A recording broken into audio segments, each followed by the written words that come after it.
अस्सलाम वालेकुम, how are you all, I hope you are doing well. आज बात करेंगे कि मोहब्बत में अंधा होने के नुकसानात क्या हैं। ठीक है, कुछ डार्क साइकोलॉजी रूल्स बताऊंगा, कुछ रिलेशनशिप एडवाइस बताऊंगा, तो आपने वीडियो को एंड तक लाजमी देखना है। हमने अक्सर बचपन से सुना है कि मोहब्बत अंधी होती है, लेकिन रिश्तों की नफ्सियात कुछ और ही कहती है। यानी नफ्सियात कहती है कि मोहब्बत अंधी नहीं होती, बल्कि जब आप किसी के लिए हद से ज़्यादा अवेलेबल हो जाते हैं, अपने सारे उसूल तोड़ देते हैं और सामने वाले को अपनी ज़िंदगी का मरकज़ और महवर बना लेते हैं, तो आप ख़ुद अपने हाथों से अपनी आँखों पर पट्टी बांध लेते हैं। अपने हाथों से आपने पट्टी बांधी और आप कह रहे हैं कि मोहब्बत अंधी होती है। ठीक है, और फिर इसका अंजाम ये होता है कि सामने वाला आपकी इसी मोहब्बत को आपकी कमज़ोरी बनाकर आपको इस्तेमाल करना शुरू कर देता है। बहुत सारी लड़कियों से मैं ये गिला भी करूँगा कि इसी मोहब्बत को कमज़ोरी बनाकर आपके साथ उसने गलत किया। गलत से मुराद आप समझ सकते हैं। आज किताब ज़िंदगी पर मैं आपको डार्क साइकोलॉजी के वो 3 उसूल बताऊँगा, जिन्हें जानने के बाद आप ये समझ जाएंगे कि मोहब्बत में अंधा होना आपके रिश्ते को कैसे दीमक की तरह चाट जाता है और आपने ख़ुद को इस जहनी गुलामी से कैसे निकालना है। सबसे पहले एक कड़वी सच्चाई को कबूल करें। दुनिया का कोई भी रिश्ता हो वो तब तक खूबसूरत रहता है जब तक दोनों तरफ से बराबर की इज्जत और तवाज़न बरकरार रहे। जैसे ही तवाज़न बिगड़ता है, रिश्ता टॉक्सिक हो जाता है। जब आप मोहब्बत में अंधे होकर सामने वाले की हर जायज़ और नाजायज़ बात को जो है ना वो मानने लगते हैं, तो उसके हर नाजायज़ मुतालबात को पूरा करने लगते हैं, तो सामने वाले का ब्रेन आपको एक जो है ना वो गारंटेड प्रोडक्ट समझने लगता है। उसे पता चल जाता है कि आप कहीं नहीं जाने वाले।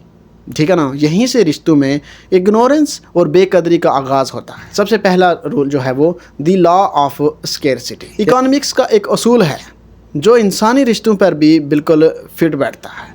यानी जिस चीज़ की सप्लाई हद से ज़्यादा बढ़ जाए, मार्केट में इसकी जो है ना वो कीमत गिर जाती है। अगर आप किसी के लिए 24/7 अवेलेबल हैं, उसकी 1 घंटे पर अपना सब काम छोड़कर भागते हैं, तो आप अपनी वैल्यू खुद गिरा रहे हैं। मोहब्बत ज़रूर करें, लेकिन अपनी जो है ना वो एक अलग लाइफ, अपने मशागिल और अपने काम को पहली तरजीह बनाएं। जब आपकी मौजूदगी थोड़ी कम होगी तो सामने वाले को आपके वक्त की कीमत का एहसास होगा। Second cheese, the power of walking away, यानी पीछे हटने की ताकत। डार्क साइकोलॉजी का सबसे पावरफुल रोल ये है कि रिश्तों में हमेशा उस इंसान के पास ज़्यादा पावर होती है जो रिश्ता छोड़कर पीछे हटने की हिम्मत रखता हो। अगर सामने वाला मुसलसल आपकी बेइज्जती कर रहा है, आपको इग्नोर कर रहा है और आप फिर भी हाथ जोड़कर वहीं खड़े हैं, तो वो कभी आपकी कदर नहीं करेगा।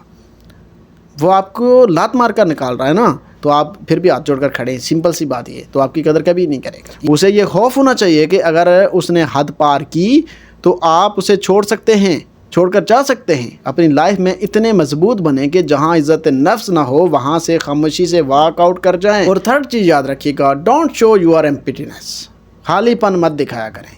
ठीक है ना, मोहब्बत में अंधे लोग अक्सर अपने पार्टनर को ये बावर करवाते रहते हैं कि मैं तुम्हारे बगैर मर जाऊंगी, मेरी तुम्हारे बगैर ज़िंदगी नहीं है, मेरी तुम्हारे बगैर ज़िंदगी जो है ना वो कचरा हो जाएगी, कबाड़ हो जाएगी। ठीक है ना, मेरी ज़िंदगी तुम्हारे बगैर कुछ नहीं है। आप ऐसी बातें करते हैं ना कि मैं बिल्कुल अकेला हूँ, मैं बिल्कुल उदास हूँ।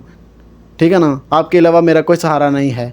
ये बात सामने वाले के ऊपर आपका असर कायम नहीं रखती, आपका असर ही नहीं होता इन बातों से। ठीक है ना, बल्कि उसे आपसे बोर कर देती है। इंसानी फितरत है कि वो उन लोगों की तरफ खींचा चला जाता है जो खुद में मुकम्मल खुश और पुरअतमाद होते हैं। अपनी ज़िंदगी को इतना खूबसूरत और मसरूफ़ बनाएं कि सामने वाला आपकी लाइफ का हिस्सा बनने की खुद कोशिश करे। याद रखिएगा, सच्ची मोहब्बत वो नहीं है जो आपको कमज़ोर और लाचार बना दे, बल्कि सच्ची मोहब्बत वो है जो आपको एक बेहतर और मजबूत इंसान बनाए। अंधी मोहब्बत के चक्कर में अपनी इज़्ज़त नफ्स का सौदा कभी मत कीजिएगा। ठीक है, तो इसी के साथ मुझे दीजिए इजाज़त। अपना बहुत ज़रा ख्याल रखिएगा। अल्लाह हाफ़िज़।